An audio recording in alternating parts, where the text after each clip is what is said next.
दहीहंडीमध्ये ढोलताशा वाजवला जातोय, ढोलताशांची पथकं आहेत, त्याचबरोबर वरळी बीट्स आहेत, शिवमहाकालचं सादरीकरण झालेलं आहे, त्याचबरोबर लेझिम पथक सुद्धा या ठिकाणी आहे. ज्या ज्या पद्धतीने आपल्याला पारंपरिक वाद्यांना, पारंपरिक आपल्या लोककला ज्या कुठल्या आहेत त्यांना प्रोत्साहन देण्यासाठीचा अतिशय चांगला उपक्रम हा पाहायला मिळतोय. माझ्याबरोबर महिलांचं हे लेझिमचं पथक आहे. आत्ताच सादरीकरण तुम्ही केलेलं आहे, कसं वाटतंय? सगळ्यात पहिल्यांदा दहीहंडीमध्ये असं सादरीकरण कधी केलं होतं? नाही, हे पुण्यातलं आमचं पहिलं लेझिम पथक आहे जे लेडीजचं आहे आणि आम्ही फर्स्ट टाइम आता सादरीकरण केलेलं आहे दहीहंडीमध्ये फर्स्ट टाइम केलंय. त्याआधी आम्ही 2-3 परफॉर्मन्स आम्ही केलेले आहेत. पण दहीहंडी सारख्या सणामध्ये डीजे मुक्तीचा नारा देऊन आता तुमच्यासारख्या पथकांना वाव मिळतोय असं वाटतंय? हो, खूप छान. याआधी ना आम्हाला म्हणजे मला स्वतःला पर्सनली मुलांना घेऊन बाहेर पडायचं डीजेच्या आवाजाने मी पडत नव्हते, पण आता हे खूप छान पाऊल आलंय की जे डीजे मुक्त केलंय. तुम्ही स्वतः पण अनुभव करू शकता की आवाज आपल्याला खूप हा मधुर वाटतोय. डीजेचा आवाज आणि अक्षरशः कान फाटणार.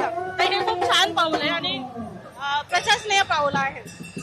किती जणांची तुमची टीम आहे? पूर्ण पथक कितीच आहे आणि तुम्ही कसं प्रॅक्टिस करता? कुठे प्रॅक्टिस? आमची कंप्लीट 20 जणांची टीम आहे. 40 आता 20 जण आलो याला. गणपतीसाठी 40 जण आहे आम्ही. आमचा परफॉर्मन्स आम्ही आधीपासून हे करतो, प्रॅक्टिस असते आमची, रेग्युलर प्रॅक्टिस होते आणि आम्ही सगळ्या वर्किंग वुमन आहे. मोस्टली 90% वर्किंग वुमन आहे. एवढ्याच सगळ्यातून आमचे स्वतःचे एक छंद म्हणून आम्ही हे करतो, स्वतः स्वखुशीने करतो. लेझिम नृत्य तसं फार जास्त आता बघतोय की आपण पाहायला मिळत नाही. पुण्यासारख्या शहरामध्ये लेझिम तशी खूप रेअरली पाहायला मिळते. तुम्हाला कधी वाटलं की अशा पद्धतीचं एखादं पथक तयार करावं आणि लेझिम प्रमोट करावं? आमच्या ग्रुपची प्रमुख आहे ज्योती. तिने हे सगळ्यात पहिले हे केलं, फॉर्म केलं आणि नंतर सगळ्या वर्किंग वुमन 40 रोज पूर्ण बिझी शेड्यूल मधून टाइम काढतात आणि रोज 2 तास तरी 1-2 तास तरी देतात.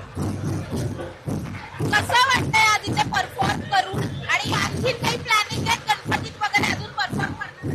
माझं हे पहिलंच वर्ष आहे आणि अक्षरशः आम्ही वारजे माडोरम विमाननगरला आम्ही दररोज प्रॅक्टिससाठी ट्रॅव्हल करतो. आज त्याचं चीज झालं असं आम्हाला वाटतंय कारण का इतका छान प्रतिसाद आणि एवढं छान स्टेज आम्हाला मिळालं ना, त्यामुळे खूप खुश आहोत. रमणबाग ढोल पथकासोबत आम्हाला परफॉर्म करायला मिळालंय आणि नक्कीच आम्ही गणपतीमध्ये अजून उत्साहाने आम्ही भाग घेणार आहोत. विसर्जनामध्ये पण आमचा गणपती विसर्जनाला पण आमचा परफॉर्मन्स आहे. नक्कीच आपण बघतोय की या लेझिम पथकाकडून काही वेळापूर्वी सादरीकरण झालेलं आहे. प्रचंड उत्साह आणि आनंदाचं वातावरण. पुण्यामधल्या अशा पद्धतीची जी पथकं आहेत किंवा लोककला आहेत त्यांना कुठेतरी पुनरुज्जीवन करण्याचं डीजे मुक्तीमुळे हे सगळं शक्य होताना पाहायला मिळतंय. पुनीत बालन सरांनी जो काही डीजे मुक्तीचा संकल्प साधला त्यामुळे अशा पद्धतीच्या अनेक कलाकारांना आज एक प्लॅटफॉर्म तयार झालाय. त्यामुळे या कलाकारांमध्ये सुद्धा उत्साह आहे आणि तितकाच उत्साह ही सगळी डीजे मुक्त दहीहंडी पाहण्यासाठी, ऐतिहासिक दहीहंडी पाहण्यासाठी